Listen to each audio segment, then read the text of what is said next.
कुछ क्षण के लिए थोड़ा सा मेडिटेशन करेंगे।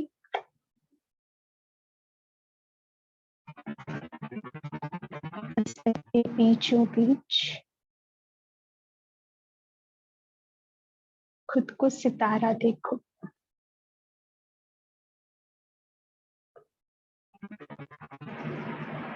संपूर्णता का सितारा।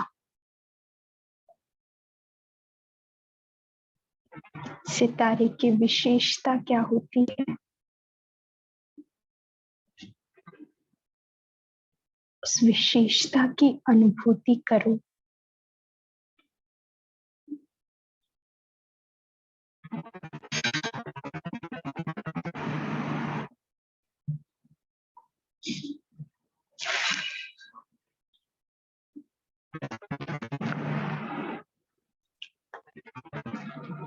अंधकार में भी रोशनी फैलाने वाला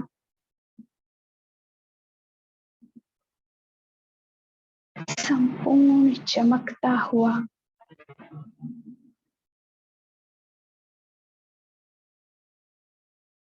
मैं सितारा हूं।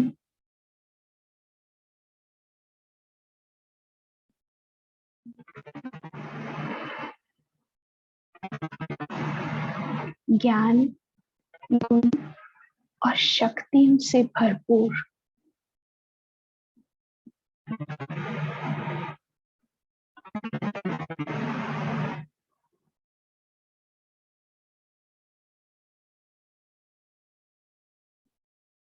मैं संपूर्णता का सितारा, शिव पिता के समीप का सितारा हूं।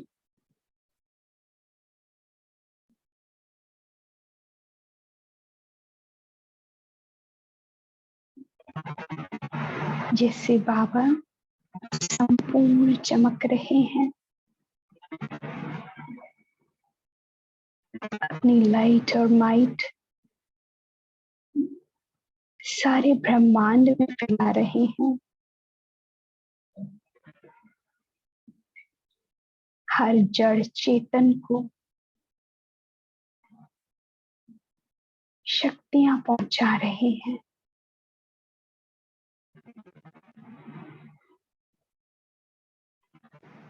जैसे हर नक्षत्र में रोशनी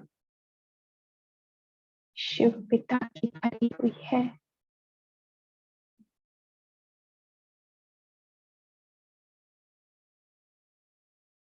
ऐसी ही अपनी संपूर्ण शक्तियां शिव बाबा मुझ में ट्रांसफर कर रहे हैं। ट्रांसफर होते हुए उन शक्तियों को अनुभव करें अपने में। बाबा से अनंत शक्तियां मुझ सितारे में आ रही है।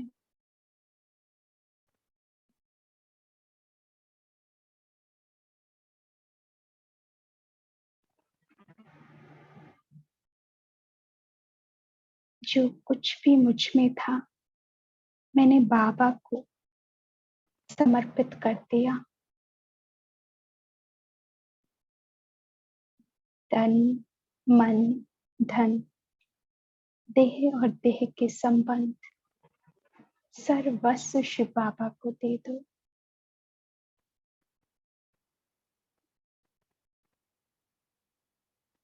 और बाबा रिटर्न में अपनी संपूर्ण शक्तियां मुझे दे रहा है।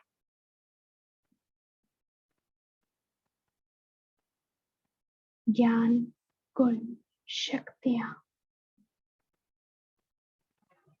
संपूर्ण दिव्यता मुझ में समा रही है।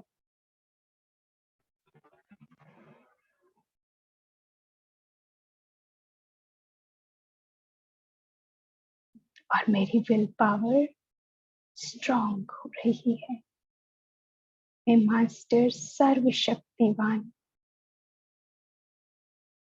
बात समान आत्मा बन रही हूँ।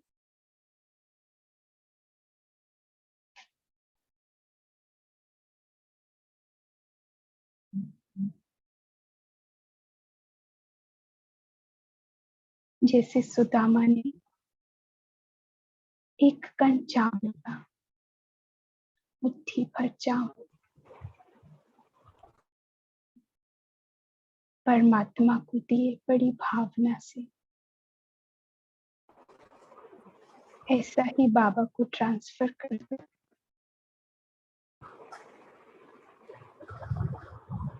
और सर्व प्राप्तियां शिव पिता से ले लो।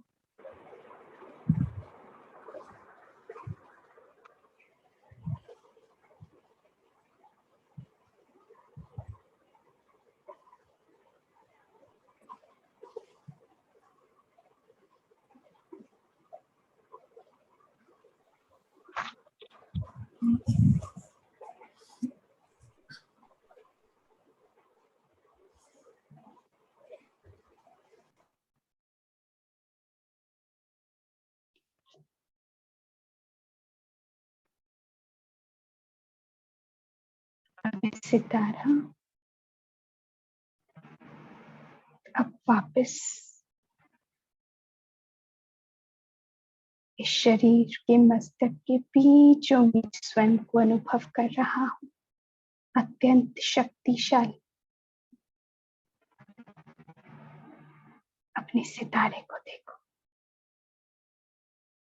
उसकी अद्भुतता, अलौकिकता शिव पिता के समान है। आज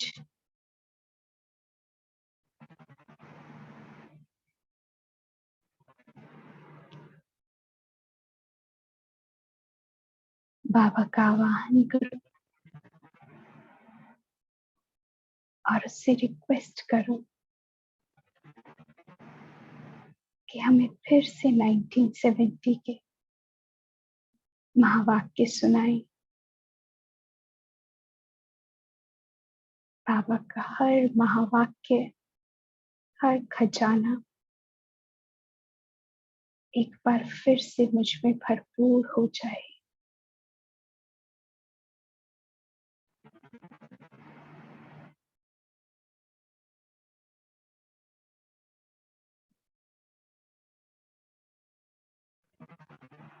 कर्मेंद्रियों पे अपनी कमान लें।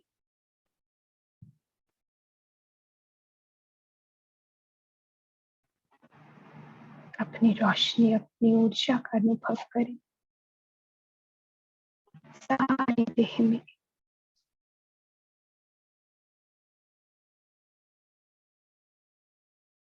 बहुत धीरे से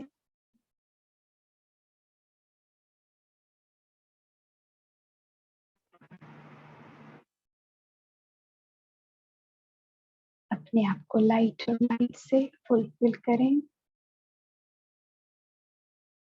धीरे से आंखें खोलते हुए पूर्ण स्वरूप में स्थित हो जाएं। साकार और सूक्ष्म एक हो जाए। ओम शांति शांति शांति।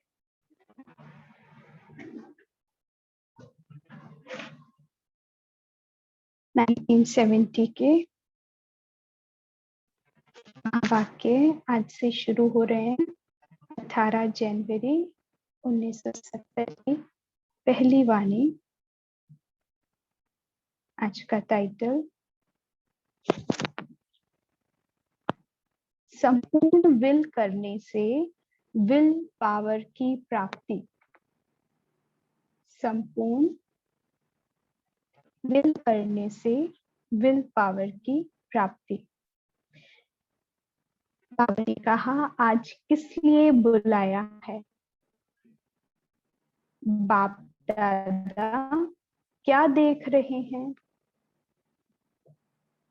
एक एक सितारे को किस रूप में देख रहे हैं?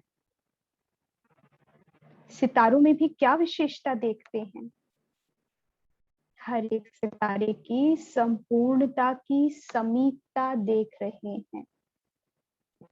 हर एक सितारे की संपूर्णता के समीप कहाँ तक पहुंचा है, कितना संपूर्ण बना है, फुल ऑफ लाइट और माइट बना है।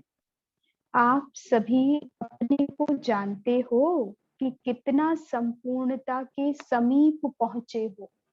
बाबा कह रहे हैं अपनी चेकिंग करो, जांच करो अपनी कि कहाँ तक संपूर्णता के समीप पहुंचे हो। अब वो संपूर्णता के पैरामीटर्स क्या हैं कि हम संपूर्ण बन जाएं? तो बाबा कहते हैं उसकी चेकिंग करो। उसकी परख क्या होती है? संपूर्णता की परख यही है कि वह सभी बातों को सभी रीति से, सभी रूपों से परख सकते हैं। हर एक रीति, हर एक रूप से कहते हैं क्या परख सकते हो? आज सारे दिन में क्या क्या स्मृति आई? बाबा कह रहे हैं चेकिंग करो कि आज, क्योंकि स्मृति दिवस है, 18 जनवरी है, तो बाबा कहते हैं कि आज सारे दिन में क्या क्या स्मृति आई, क्या क्या याद आई, चेक करो। क्वेश्चन कर रहे हैं बाबा। चित्र में स्मृति आया व चरित्र स्मृति में आया। बाप दादा का चित्र सामने आया, या बाबा कहते हैं चरित्र, उनके गुण, उनकी विशेषताएं जो वो कर्म करके गए। तो बाबा ने कहा वो स्मृति में आए या चित्र स्मृति में आया? स्मृति दिवस पर चित्र के साथ और कुछ याद आया? बाबा ने कहा चित्र तो आया ही आया, लेकिन उसके साथ कुछ और याद आया? शिक्षा याद आई या फिर ड्रामा याद आया? क्या याद आया? चित्र के साथ विचित्र भी याद आया कि ब्रह्मा बाबा के मस्तक में कौन बैठा है, विचित्र कौन है इस चित्र के पीछे? बाबा ने कहा विचित्र भी याद आया। कितना समय चित्र की याद में थे, कितना समय विचित्र की याद में थे, या दोनों की याद मिली हुई थी, कंबाइन थी? बाप और दादा एक साथ कंबाइन स्मृति में याद कर रहे थे, या ब्रह्मा के चरित्र में खोए हुए थे, ब्रह्मा के चित्र में खोए हुए थे, या शिव बाबा की स्मृति थी केवल निराकार की? क्या स्मृति में था? बाबा प्रश्न करते हैं। विचित्र के साथ चित्र को याद करने से खुद भी चरित्रवान बन जाएंगे। अब बाबा ने कहा विचित्र और चित्र अगर दोनों कंबाइंड में स्मृति में आता है, तो बाबा ने कहा तो साथ साथ डबल पावर आ रही है ना। तो बाबा ने कहा आप खुद भी चरित्रवान बन जाएंगे। अगर सिर्फ चित्र और चरित्र को याद करेंगे तो चरित्र की ही याद रहेगी। इसलिए विचित्र के साथ चित्र, विचित्र के साथ, विचित्र कौन है? जिसका कोई चित्र नहीं, जिसका कोई आकार नहीं, इसीलिए उसे क्या कहा? निराकार कह दिया। तो बाबा ने कहा विचित्र के साथ चित्र और चरित्र, तीनों चीजें, विचित्र, चित्र और चरित्र, तीनों चीजें याद आए। आज के दिन और भी कोई विशेष कार्य किया? सिर्फ याद में ही मग्न थे कि याद के साथ और भी कुछ किया? तो किसी ने उत्तर दिया विकर्म विनाश। बाबा ने कहा यह तो याद का परिणाम है, और विशेष क्या कर्तव्य किया? क्या पूछ रहे हैं बाबा कि केवल याद में मगन थे या कुछ और भी आपने किया? कोई विशेष कार्य किया हो, कोई कर्तव्य किया हो? तो बाबा को बच्चे कहते हैं विकर्म विनाश की। बाबा कहते हैं वो तो रिजल्ट है याद की, वो थोड़ी ना आपने किया, वो तो रिजल्ट है। तो बाबा कहते हैं पूरा एक वर्ष, 1969 के सारे महावाक्यों को बाबा कहते हैं पूरा एक वर्ष अपना चार्ट देखो। 42 मुरली है ना 1969 की, 42 मुरलियां हमने महावाक्य पढ़े। तो बाबा ने पूछा कि उस सारे जो महावाक्य पढ़े, तो उस एक वर्ष के अंदर अपना चार्ट देखो कितना परिवर्तन लाए। इस अव्यक्ति पढ़ाई, इस अव्यक्त स्नेह और सहयोग की रिजल्ट चेक की। बाबा का जो सपोर्ट मिला, बाबा का जो प्यार, अव्यक्त प्यार, बाबा जाने के बाद फिर आए तो स्नेह और भी बढ़ गया और भी रिगार्ड बाबा के प्रति भर गया और बाबा ने फिर रहस्य खोले, क्योंकि कोर्स तो कंप्लीट साकार में कर दिया था। फिर ये जो वाणियां चली ये क्या था, ये क्लैरिफिकेशंस थी जो बच्चों की रही हुई थी। तो बाबा ने कहा कि ये जो सारी चीजें स्नेही सहयोग और अव्यक्त पढ़ाई मिली, इसकी रिजल्ट चेक की। इस अव्यक्त स्नेह और सहयोग का 12 मास का पेपर क्या है, चेकिंग की। तो बाबा ने कहा कि इसका 12 मास यानी 1 वर्ष का फिर पेपर है। 1 वर्ष हो जाता है ना, फिर पेपर आ जाते हैं, फाइनल एग्जाम्स आ जाते हैं जो हम पढ़ाई पढ़ते हैं।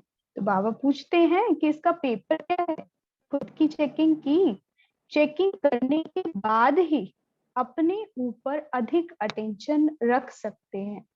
कई जगह कई टीचर्स क्या करते हैं, टेस्ट लेते हैं, फिर बच्चों को सामने आंसर दे देते हैं और कहते हैं अपना अपना पेपर खुद चेक करो।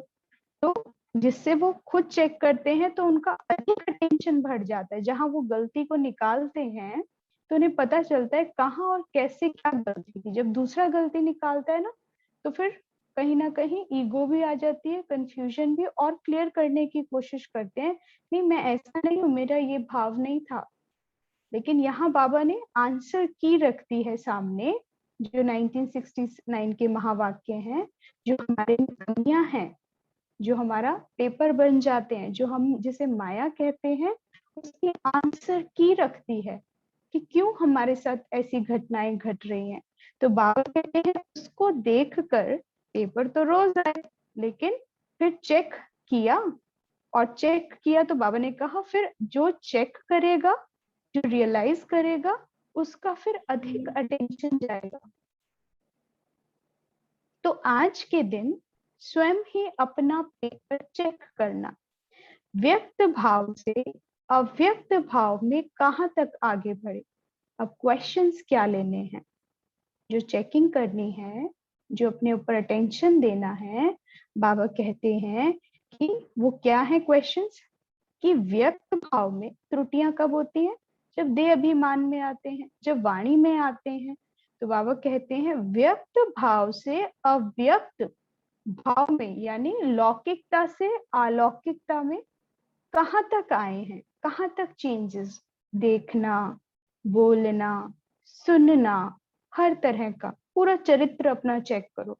आपका बैठना, आपका भोजन स्वीकार करना, आपका सोना, आपका उठना, आपका अमृत वेला, हर चीज एक एक स्टेप अपना चेक करो। तो बाबा कहते हैं, और उसमें चेक क्या करना है, अव्यक्त भाव, अलौकिकता कहाँ तक आई है।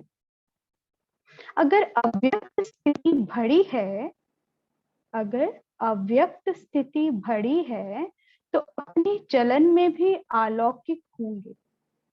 जितना जितना अव्यक्त, यानी अव्यक्त स्थिति क्या है, निराकारी, निर्विकारी, निरंकारी, अलंकारी, परोपकारी। जितना ज्ञान के गुण और खजाने अपना चिंतन करते रहते हो, शक्तियों का चिंतन मनन करते रहते हो, तो बाबा ने कहा फिर वो आपकी चलन में भी देखने में आएगी, अलौकिक हो जाएंगे।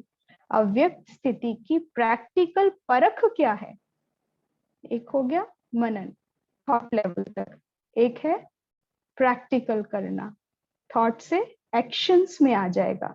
तो बाबा ने कहा कि इस लोक में रहते अलौकिक कहाँ तक बने हो, यह चेक करना है।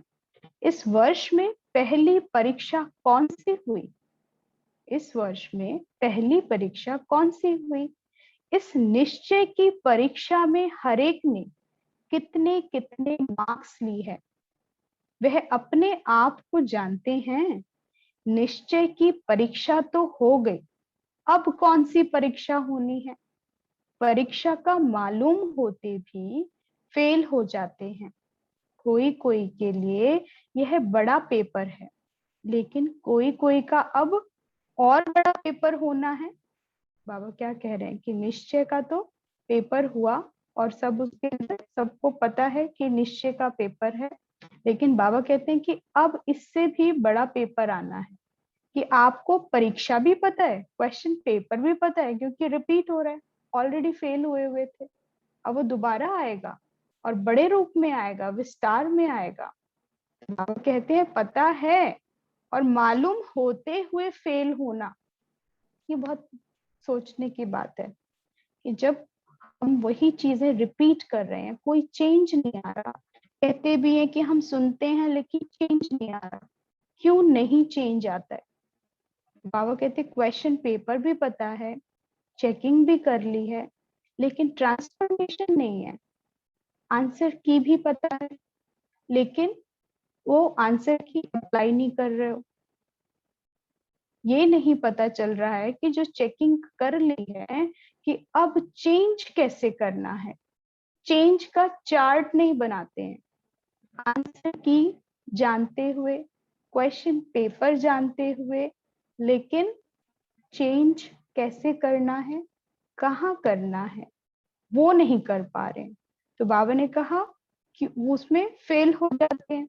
कोई कोई के लिए तो बड़ा पेपर है, लेकिन कोई कोई का तो अब और बड़ा पेपर आना है। जैसे इस पेपर में निश्चय की परीक्षा हुई, वैसे ही अब कौन सा पेपर होना है। बाबा गए, अव्यक्त हुए, बाप दादा की फिर पधरामणी हुई, ये भी तो सारे परिवार का पेपर था। एक्सेप्टेंस कि कौन आ रहा है, बाबा ही हैं क्या? बहुतों ने क्वेश्चन भी करे, लेकिन परिवार ने उसमें निश्चय किया और रियलाइज किया कि बाप दादा ही हैं। तो बाबा ने कहा इसमें तो पास हो गए, व्यक्त में भी अब भी सहारा है। जैसे पहले भी निमित्त बना हुआ साकार तन सहारा था, वैसे ही अब भी ड्रामा में निमित्त बने हुए साकार में सहारा है। पहले ब्रह्मा बाबा साकार में सहारा थे, फिर दादी के तन में प्रवेशता हुई, फिर वो तन भी क्या बना, साकार का सहारा बना। पहले भी निमित्त ही थे, अब भी निमित्त हैं। यह पूरे परिवार का साकार सहारा बहुत श्रेष्ठ है। अव्यक्त में तो साथ है ही, जितना स्नेह होता है उतना सहयोग भी मिलता है। स्नेह की कमी के कारण सहयोग भी कम मिलता है। साकार से स्नेह अर्थात सारे सिजरे से स्नेह, साकार से स्नेह अर्थात सारे सिजरे से स्नेह, केवल एक से स्नेह नहीं, उसकी हर चीज से जो उससे कनेक्टेड है, पूरे परिवार से प्यार होता है। जिससे प्यार उसका, हम सबको भी, फिर हमें भी उन सब से प्यार है। तो बाबा ने कहा सारे सिजरे यानी ब्राह्मण परिवार से सभी से प्रेम, सभी से स्नेह। साकार अकेला नहीं है, प्रजापिता ब्रह्मा तो उनके साथ परिवार है। माला के मन के होना, माला में अकेला मन का नहीं होता है, माला में एक ही याद के सूत्र में, स्नेह में परिवार समाया हुआ है। तो यह जैसे माला में स्नेह के सूत्र में पिरोए हुए हैं, दैवी कुल तो भविष्य में है। इस ब्राह्मण कुल का बहुत महत्व है। जितना जितना ब्राह्मण कुल से स्नेह और समीपता होगी, उतना ही दैवी राज्य में समीपता होगी। जितना यहाँ स्नेह, उतना फिर वहां पर समीप आएंगे। तो बाबा ने कहा साकार में क्या सबूत देखा? बाप दादा किसको आगे रखते हैं? बच्चों को, क्योंकि बच्चों के बिना माँ बाप का नाम वाला नहीं हो सकता। तो जैसे साकार में कर्म करके दिखाया, वही फॉलो करना है। यहाँ पेपर पहले ही सुनाया जाता है। निश्चय का पेपर तो हुआ, लेकिन अब पेपर होना है हरेक के स्नेह, सहयोग और शक्ति का। अब वह समय नजदीक आ रहा है जिसमें आपका भी कल्प पहले वाला चित्र प्रत्यक्ष होना है। अनेक प्रकार की समस्याओं को परिवर्तन करने के लिए उंगली देनी है। कलयुगी पहाड़ तो पार होना ही है, लेकिन इस वर्ष में मन की समस्याएं, तन की समस्याएं, वायुमंडल की समस्याएं सर्व समस्याओं के पहाड़ को स्नेह और सहयोग की उंगली देनी है। तन की समस्या भी आनी है। क्या आनी है? तन की समस्या भी आनी है। लौकिक संबंध में तो पास हो गए, लेकिन यह जो अलौकिक संबंध है, उस संबंध द्वारा भी छोटी मोटी समस्याएं आएंगी, लेकिन यह समस्याएं सभी पेपर समझना, यह प्रैक्टिकल बातें नहीं समझना। पेपर तो आते रहते हैं, तो बाबा ने कहा कि इनको पेपर समझना। पेपर समझोगे, इस भाव में स्मृति स्वरूप रहोगे तो मुश्किल नहीं लगेगी, क्योंकि पेपर कितनी देर का होता है? थोड़े समय के लिए होता है ना। पता होता है हमें कि एक बार आएगा और फिर चला जाएगा, उसकी भी डेट और टाइम होता है। तो ऐसे ही ये परिस्थितियां भी कुछ क्षणों के लिए होती है, लेकिन उसमें स्मृति रखना, ये पेपर है, उसको भी सब कुछ नहीं समझ लेना कि ये सदा काल के लिए रहेगा। हम सदा काल के लिए समझ लेते हैं, इसलिए और ही परेशान होते रहते हैं। तो बाबा ने कहा लेकिन यह समस्याएं सभी पेपर समझना। कौन कौन सी समस्याएं बाबा ने बता दी? तन से आएंगी, मन से आएंगी, वायुमंडल से आएंगी, इन्हीं का ज्यादा प्रभाव रहता है। बाबा ने कहा यह प्रैक्टिकल बातें नहीं समझना, यह पेपर ही समझना। अगर पेपर समझकर उनको पास करेंगे तो पास हो जाएंगे, क्योंकि साक्षी रहोगे, है ना, उसमें अटैच नहीं हो जाओगे। बाबा ने कहा उसे पेपर समझना, और पेपर समझकर उसे देखोगे तो पास हो जाओगे। अभी देखना है पेपर आउट होते भी कितने पास होते हैं। फिर इस पेपर की रिजल्ट सुनाएंगे। इस समय अपने में विल पावर धारण करना है, और उसमें क्या इंपॉर्टेंट होता है? Will power. तो बाबा ने कहा इसमें विल पावर धारण करना है। अभी विल पावर नहीं आई है, यथा योग्य यथाशक्ति पावर है।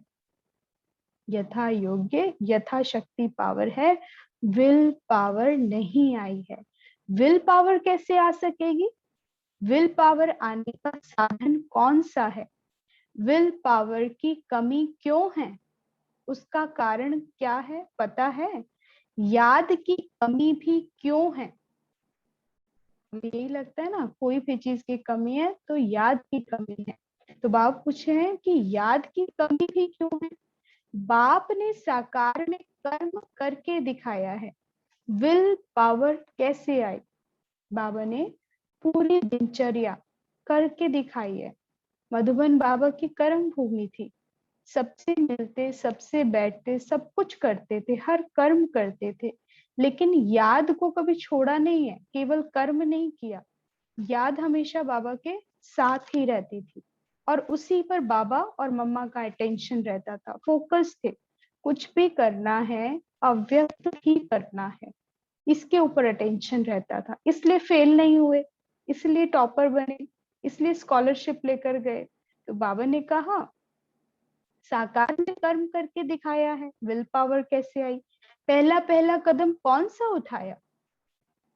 ब्रह्मा बाबा ने सबसे पहला ऐसा कौन सा कदम उठाया जिससे विल पावर आई? पावर आती कैसे है? शक्ति किस चीज की आती है? जो चीज पहले समर्पित करते हो ना, जिस चीज का समर्पण करते हो, फिर वही शक्ति के रूप में आती है। जैसे सहन शक्ति है, पहले सहन करते हो, तब जब सहन हो जाता है फिर वो आपकी शक्ति बन जाती है, पावर आ जाती है उसकी। तो बाबा भी कहते हैं कि बाबा ने पहला कदम कौन सा उठाया? पहले सब कुछ विल कर दिया, तन मन धन संबंध सब कुछ क्या कर दिया? बाबा को समर्पित कर दिया, सौंप दिया। जब सब कुछ दे दिया, विल करने में भी देरी तो नहीं की।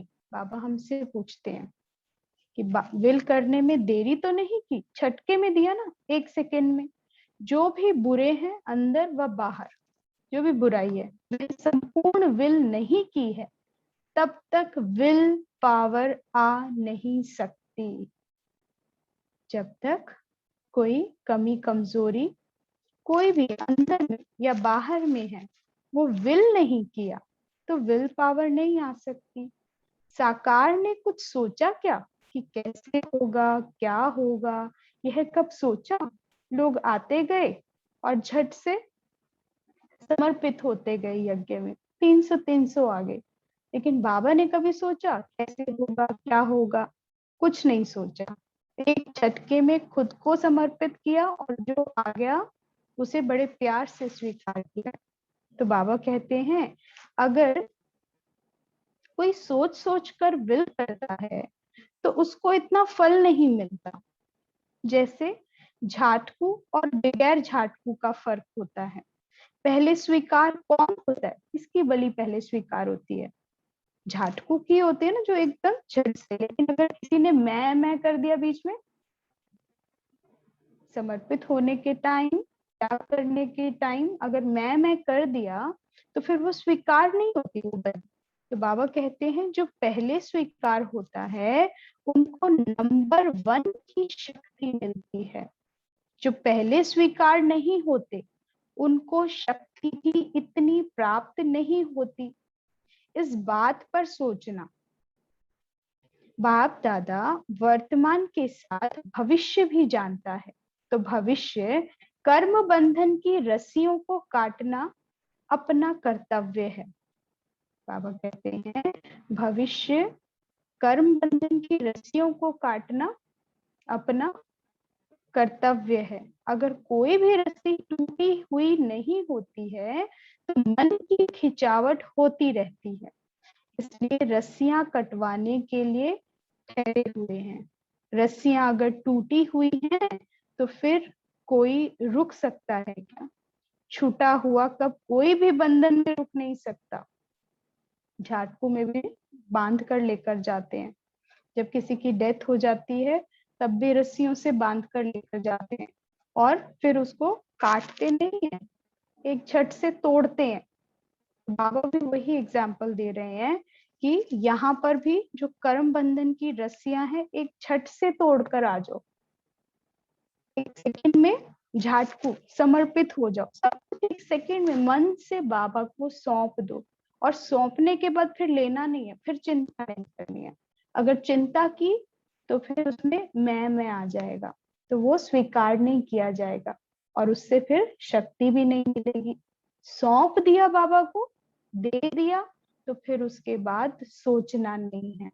तो ये क्या है, अपनी रस्सियों को तोड़ देना, एक झट से तोड़ देना। आज के दिवस पर क्या करना है और अगले वर्ष के लिए क्या तैयारी करनी है वह सभी याद रखना है। विदेही को युगल बनाएंगे तो विदेही बनने में सहयोग मिलेगा। विदेही बनने में सहयोग कम मिलता है, सफलता कम देखने में आती है। तो समझना चाहिए कि विदेही को युगल नहीं बनाया है। कमाल इसको कहा जाता कि जो मुश्किल बात को सहज करे। सहज बातों को पार करना कोई कमाल नहीं है, कोई भी सहज बात है जिसको हर कोई कर सकता है, एक बच्चा भी कर सकता है, वो कोई कमाल की बात नहीं है। लेकिन जो मुश्किल है, जो किसी से नहीं होता, उसे पार कर देना, तो बाबा कहते हैं वहां फिर कमाल होती है। इसलिए ज्ञान को सुनना, सुनाना ये बहुत सहज है, लेकिन इसको अप्लाई करना, अपने में समाना, यहाँ मुश्किलात होती है। ये कोटो में कऊ और कऊ में भी कऊ, जिसे बाबा ने कहा ना, एक झटके में कहा, बाबा को सौंप दिया और उसके बाद सोचा भी नहीं। इतना संपूर्ण निश्चय बाबा पर होना चाहिए। तो ये निश्चय की कमी आ जाती है कि सौंपने के बाद भी मैं करते रहते हैं। तो बाबा कहते हैं विदेही को युगल बनाओ, कमाल करके दिखाओ।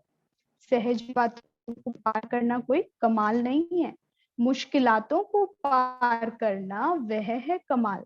अगर मुश्किलातों में जरा भी मुरझाया तो क्या होगा?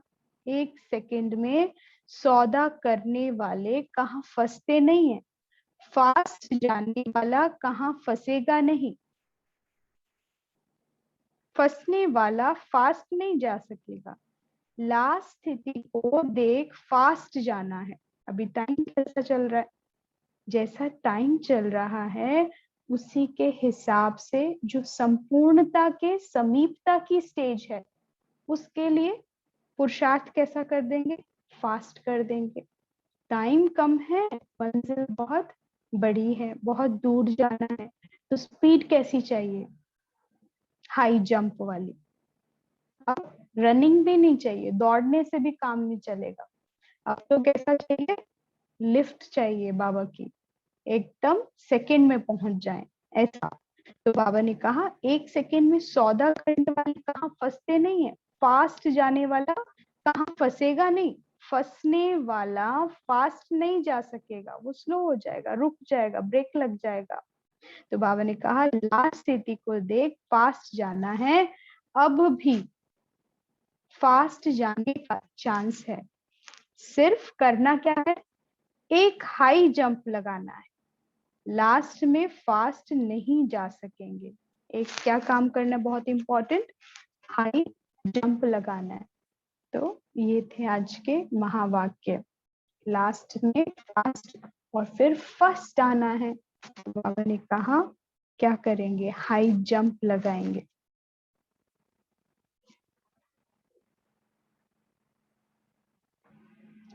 आज का होमवर्क,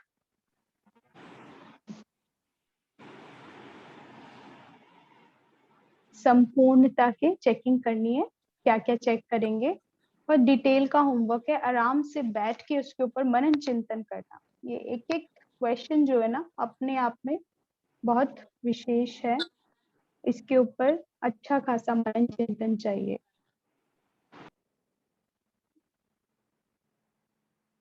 संपूर्णता के समीप कहाँ तक पहुंचे, पहले संपूर्ण स्टेज मेरी है क्या, अपनी संपूर्ण स्टेज का चिंतन करो, अपने लक्ष्य को देखो, अपनी एम को देखो, और फिर उसकी ऑब्जेक्ट, उस लक्षण क्या है उसके, उन लक्षणों की चेकिंग करो कि उसके समीप एम क्या है। श्री लक्ष्मी कहते हो, दिव्यता कहते हो, फरिश्ता कहते हो, क्या कहते हो खुद को, जो भी कहते हो, जो भी लक्ष्य रखा है वो आपकी संपूर्ण स्टेज है।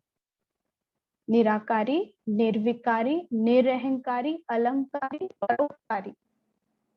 तो बाबा कहते हैं इसमें समीप कहाँ तक पहुंचे हैं, एक एक गुण को उठाओ और उसकी डीप में जाके चेकिंग करो।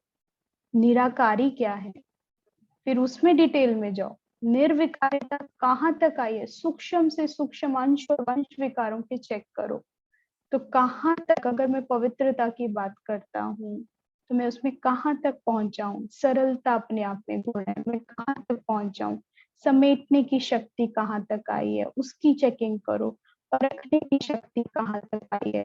हर गुण, हर शक्ति, और जो बाबा ने बोला है आज्ञाएं, फरमान, उन सबको लिखो डिटेल में।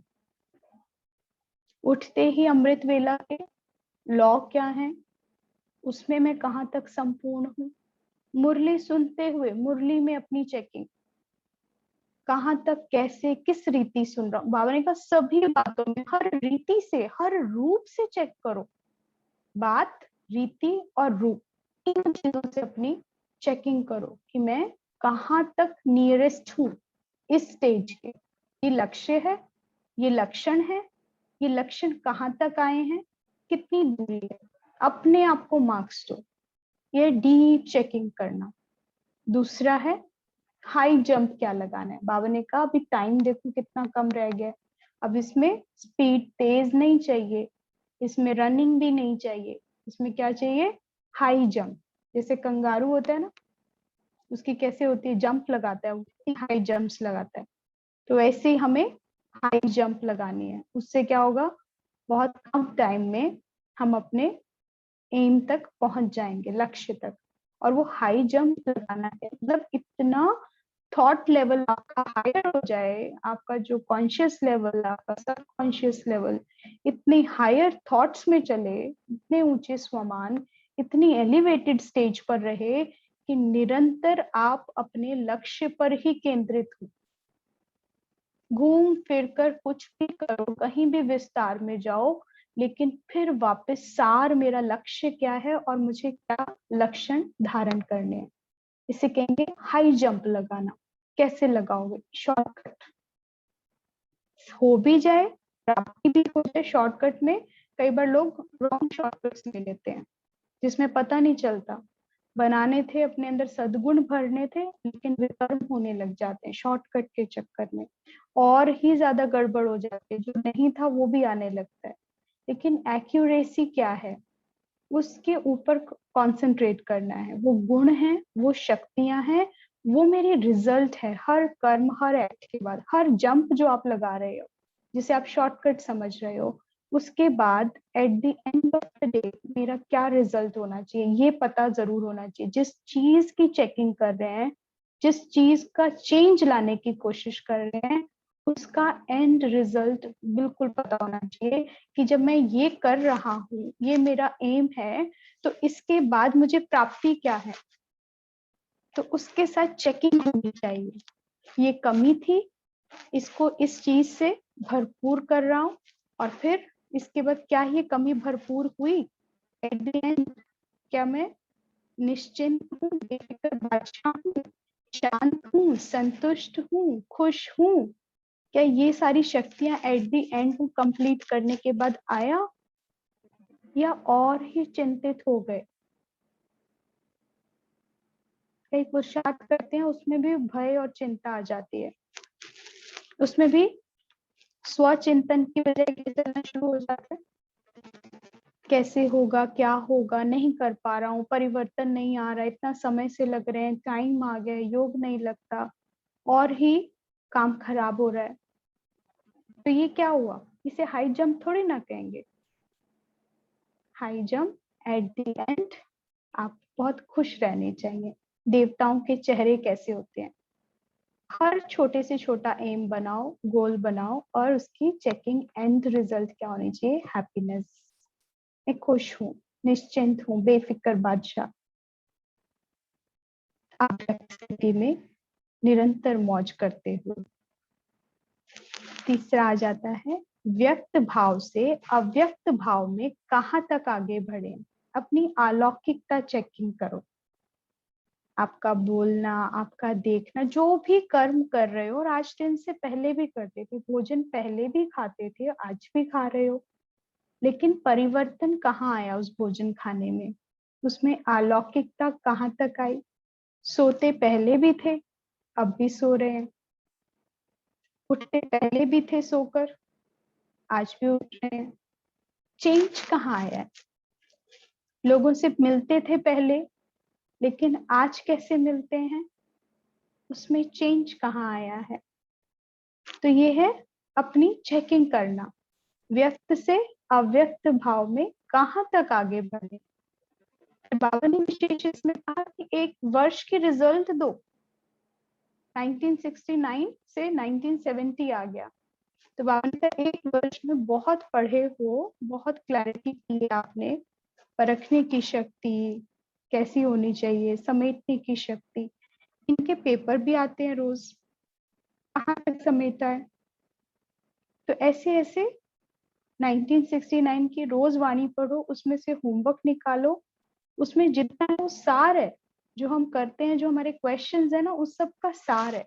अब 70, 71 आगे बढ़ती जाएंगी वाणियां, लेकिन उसमें और डिटेल, क्योंकि बाबा ने का पेपर कैसा होगा, और बड़ा पेपर आएगा, और बड़ा पेपर आएगा, तो उसके लिए फिर आंसर की भी चेंज हो रही है। तो आगे आगे परखने का लेवल भी बाबा और चेंज कर देंगे, और सूक्ष्म कर देंगे, और नैनो कर देंगे आपका देखने का नजरिया, कि आपकी दृष्टि कितनी, डे बाय डे आप लास्ट मुरली तक जाएंगे, तो आपको पता चलेगा बाबा ने आपकी दृष्टि को कितना सूक्ष्म कर दिया है। इतनी डीप चेकिंग कर सकते हो आप।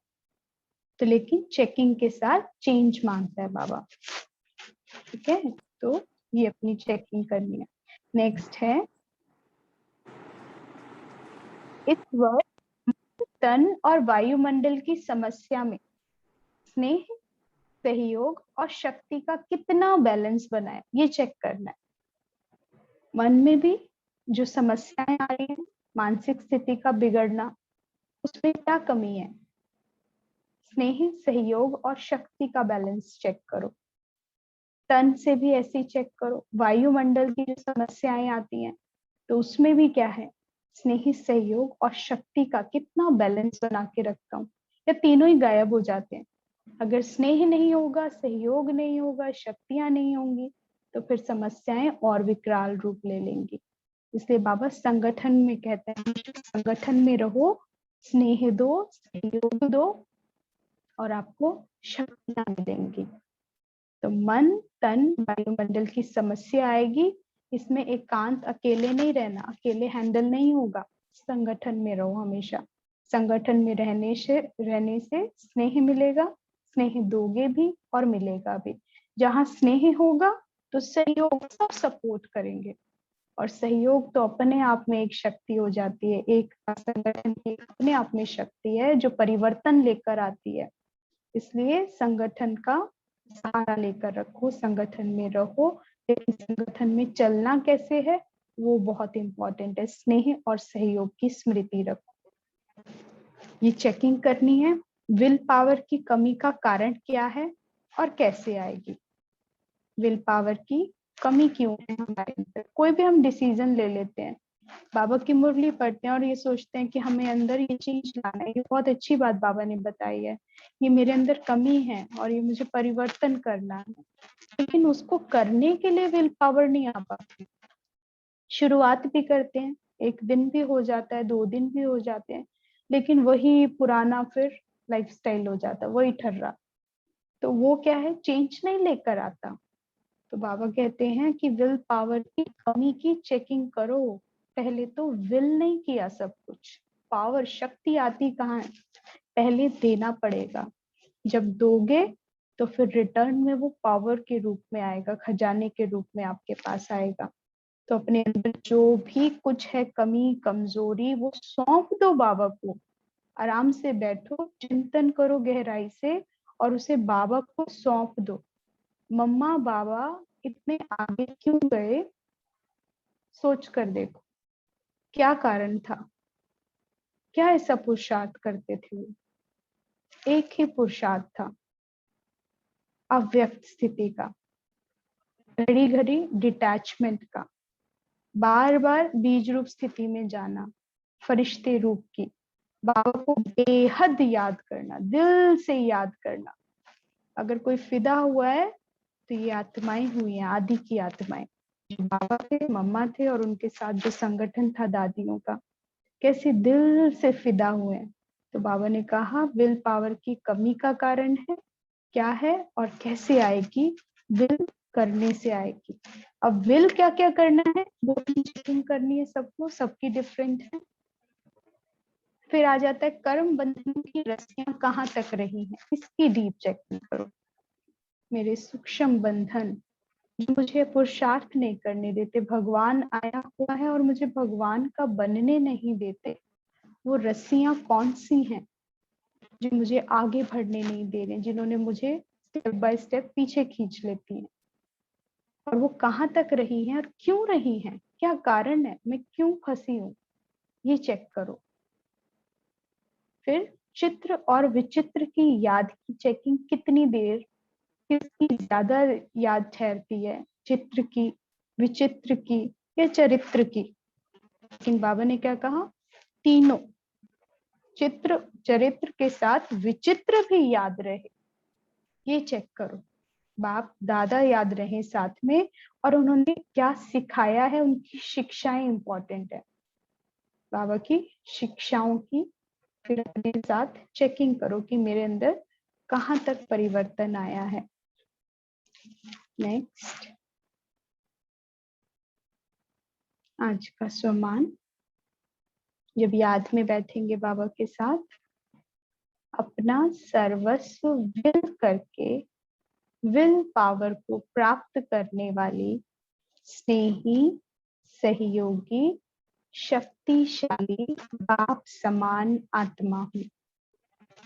मैं अपना सर्वस्व विल करके, विल पावर को प्राप्त करने वाली स्नेही, सहयोगी, शक्तिशाली बाप समान आत्मा हूँ। अपना सर्वस्व बाप दादा को सौंप दो। जो भी अंदर में रहा हुआ है, जो परिवर्तन नहीं ला रहा है, उसमें घड़ी घड़ी अटेंशन दो, ज्यादा से ज्यादा अटेंशन दो। जितना अटेंशन देंगे किस चीज पर, उस कमी पर नहीं, उस कमी को परिवर्तन करने के लिए बाबा को सौंप दो और बाबा के आगे रखो। फिर आपके अंदर से वो सारी चीजें, एक दिन में नहीं होगा, एक बार करने से आज खत्म नहीं होगा, लेकिन उस पर अटेंशन दो कि उसमें फिर परिवर्तन कहाँ तक आ रहा है। उन कमियों को इग्नोर करके अच्छी अफर्मेशंस, पावरफुल अफर्मेशंस अपने साथ रखो। अच्छा,